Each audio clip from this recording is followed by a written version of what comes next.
So the cell has spent interphase getting ready to divide. Now it is actually going to formally enter mitosis. So it's going to formally start the process of dividing. This is considered two parts. You have the karyokinesis, which is where the nucleus is going to divide, so the separation of the genetic material. And then you have cytokinesis, which is going to be the division and the splitting up of the rest of the cell, the organelles, the cytoplasm, the cell membrane. Now, for convenience sake, the stages of mitosis are referred to as the stages of karyokinesis. So they're pretty much going to be what's happening with the DNA. That's how we're going to classify our phases of cell division. The rest kind of happens at the very end. So first you have prophase. Prophase is short, so at most an hour. Now, at this point, your chromatin, which is like the loose, replicated, fairly unwound DNA, it's going to start winding up really, really, really tight. And when it winds up real tight, that's where it's going to look like what we tend to view as a chromosome. So each chromosome is going to consist of, this is where things get weird, because you have chromatin, chromosomes, chromatids. I'm going to try to enunciate so you don't get confused by the difference. And they're connected by a centromere, so there's a whole lot of C words to keep track of. Now, what you have here, this is where you're going to get your typical X-looking chromosome. So each half, so it's half of the top and half of the bottom of an X. This is one chromatid. And then there's another one, tightly coiled. There's the other half of the X. Now, in the middle, they're held together. So remember, they're connected. So this is one and this is one. It's not the top and the bottom. So they're left and right. So they're connected in the middle. That is the centromere. So the centromere is in the center of the chromosome. And each one of these halves of the X is a chromatid. At this point, the DNA has replicated, so you have exact copies if nothing has gone wrong. So each chromatid is identical. So we're going to call them, there's two of them because there's a pair. We're going to call them sisters because, again, we're taking the female nomenclature throughout cell division. So these are two sister chromatids. And the whole X, that's the two sister chromatids connected by one centromere, that is what we call one chromosome.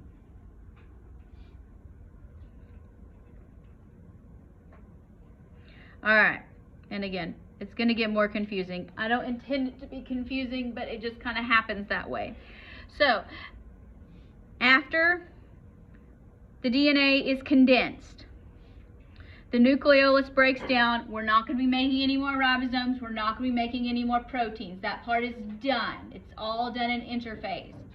So we don't need a nucleolus. We don't need our nuclear membrane. So at this point, there's no nucleus in the cell. The centrioles are going to separate, and they're going to move to opposite poles, so the opposite sides of the cell. I tend to draw them on the left and the right. You can draw them as top and bottom. That's not wrong. Just put them directly across from each other in the cell. Then From the centrioles, you're going to see your spindle fibers. Don't worry, we're going to draw it and I'm going to show you pictures. This is where those microtubules, that scaffolding that's been constructed, is actually going to start moving into place. And they're going to be connected to the centrioles, which are anchored by asters. That's not that important. And then lastly, the spindle fibers are going to attach at the centromere. Now, when you're looking at a slide, anywhere in this process is considered prophase. So, here's what it might look like with my horrible drawing. I'm not going to draw 23 chromosomes. I'm sorry. So I'm going to draw 2. So there's 1. There's an X. There's an X. It doesn't look very good. There's the centromeres in the middle. Alright. I'm going to draw a little bit of a dashed line where the nuclear membrane isn't really there anymore.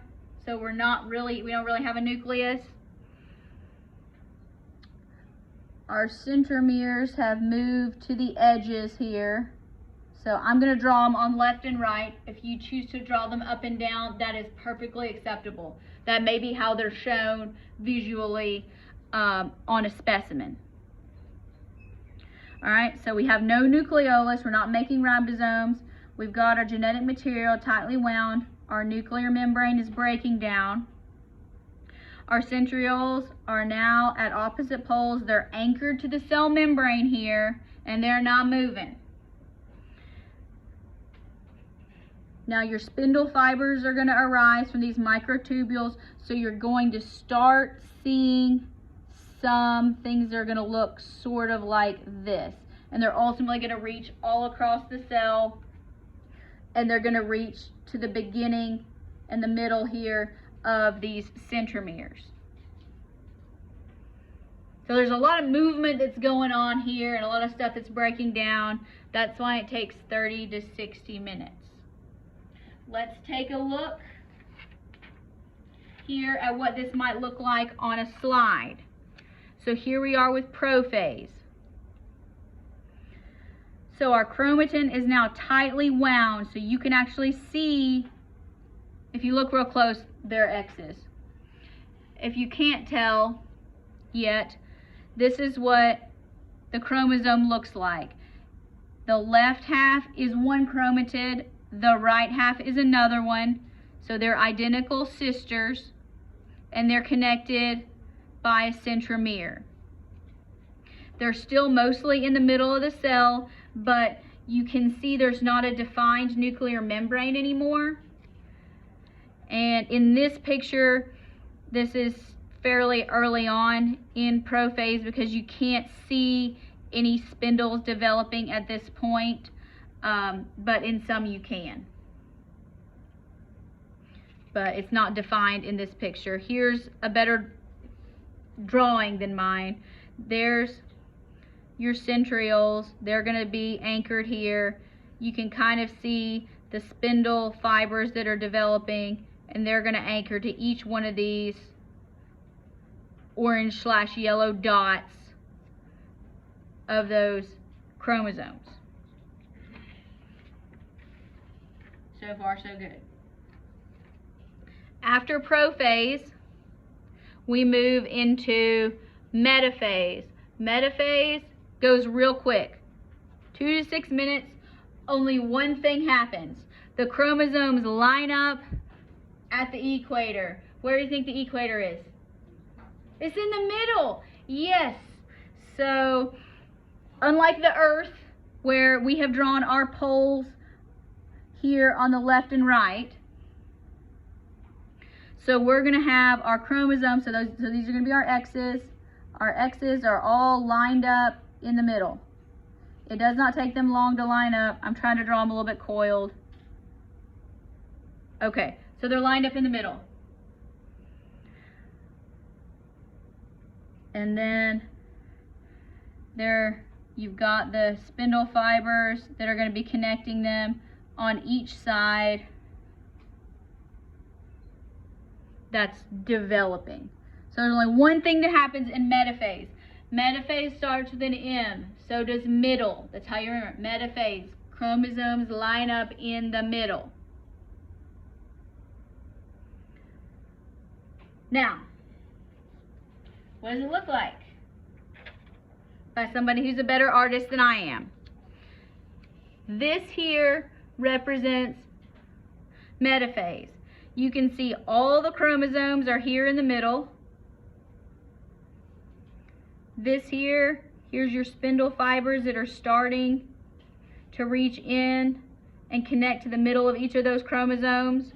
If you prefer the drawing, chromosomes in the middle, connected by the microtubule spindle fibers. Centrioles are still anchored. Nothing has started actually pulling apart yet. This is the last phase of preparation for cell division. Once the cell moves into anaphase, during anaphase, this is where we're going to see visual splitting. So the centromere split, so the chromosomes are not going to look like X's anymore. So what this little anchor here in the middle, that's going to go away. So your identical sisters are going to split and they're going to get pulled. One's going to get pulled left and one's going to get pulled right. Now, this is where it's not meant to be confusing and I'm not responsible for naming this. But in prophase, we said the whole X is a chromosome. We said it was two chromatids connected by a centromere. When we get to anaphase, we're going to call the single separated chromatids, now they're called chromosomes. I don't like it. I understand if you don't like it either. But somebody thought it was a good idea. Now, because they're getting pulled, and they're getting pulled in the middle, they're going to look like a V. At this point, we don't really know whether they're pulled or whether they're pushed because of water. It doesn't matter. The end result is they separate. So what you're going to have here is you still have your anchors. And I'm only going to draw two of these. So if I have here is my X, what used to look like this, that you can't see, what used to look like this half, where both things are pointing left, is now going to look like this. This half is going to get pulled, and this half is going to get pulled this way. Same thing on the other side. So it's kind of like if you took an X and kind of made a mirror image of it. So they're going to look like V's, and they're going to start pulling apart from each other because there's nothing connecting them in the middle anymore. That's broken apart, and now they're moving.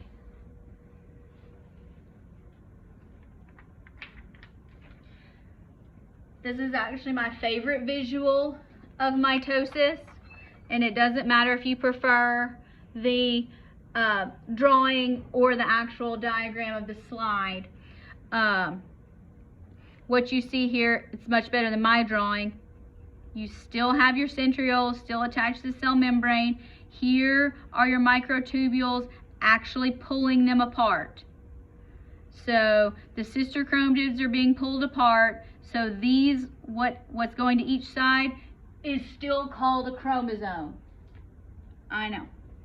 But on a slide, you can see them being pulled apart.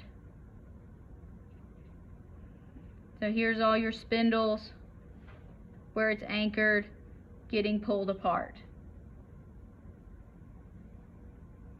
So each sister chromatid is now called a chromosome, and it has its own new centromere. Somebody should have thought of some better language than that. They didn't ask me. Now, telophase, this is the end process, and here we're going to redo everything that was undone in prophase. So it's going to take about the same amount of time. Our genetic material is going to uncoil and relax. So once it's uncoiled, again, it becomes chromatin. So it's not going to be able to see it very definitively on a microscope slide. We're going to get a new nuclear membrane, so our nucleus is going to come back. We're going to get our nucleolus again because we're going to be needing to synthesize proteins. So they're going to have the nucleus with the nucleolus. The spindle fiber, so all those microtubules and that scaffolding is going to break down and it's going to start going away. It'll get recycled. So what does that look like? We're going to have, how many nucleus are we going to have? 2. We're going to have 2 because we got 1, we just split it. So on each side, here's our nuclear membrane. It's reforming. It may not be done yet. On the inside, we have our nucleolus, which is a dark spot. That's making our ribosomes. Then we have our chromatin, which is going to be our loose, not so tightly wound DNA, not very visible. So here we can call this chromatin, which you can't see. There we go, chromatin, the genetic material. The centriole is still there on each cell, but it's no longer anchored. It's just kind of there. And so now that we have 2 nuclei, it's time to split the cytoplasm. So as your spindle's breaking down, what's going to end up happening is this is going to kind of start splitting, and it starts splitting from the edge. So you're going to kind of get these V-looking things.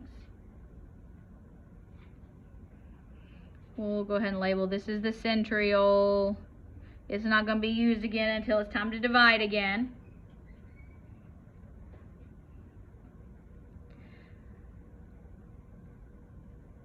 And as the membrane is starting to split, we're going to call this a cleavage furrow. So it starts as kind of a rut and it gets deeper and deeper until it forms 2 distinct cell membranes, and each cell has its own nucleus. So what does it look like on a microscope?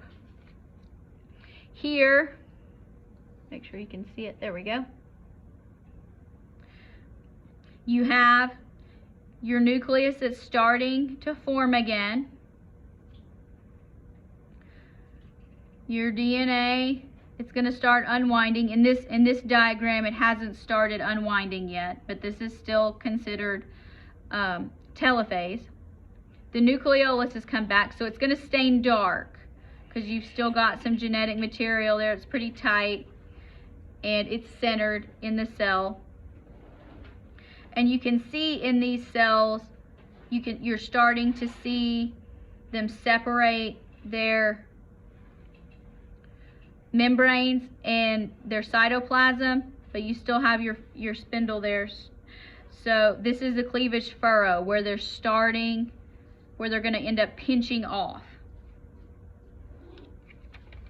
Now, the very last part would be the final separation of the cytoplasm, and that is the cytokinesis portion of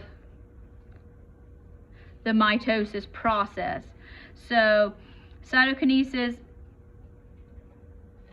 begins in late anaphase at some point, or early telophase, because again it kind of runs concurrently. Most of it's going to happen during telophase, so that's probably what you're going to want to look for. And this is where we've already talked about the cleavage furrow forms, where the plasma membrane starts pinching. and the end result is two separate daughter cells that have genetically identical DNA.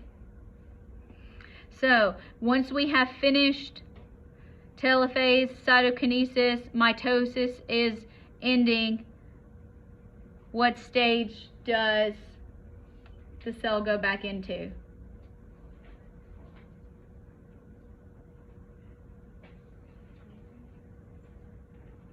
Because it's a continual process. Interphase. Yes. So it goes back to interphase. If you want to get very specific, it would be interphase gap 1. So it's synthesizing proteins, it's doing its normal cell stuff. And it's going to hang out there until something tells it that it needs to replicate again. So our final product are two separate cells. Each of them has a nucleus with a nucleolus and some shaded genetic material. It's not an eyeball, kind of looks like it. And they're centriole, and they're identical. Does that sort of make sense? Yes.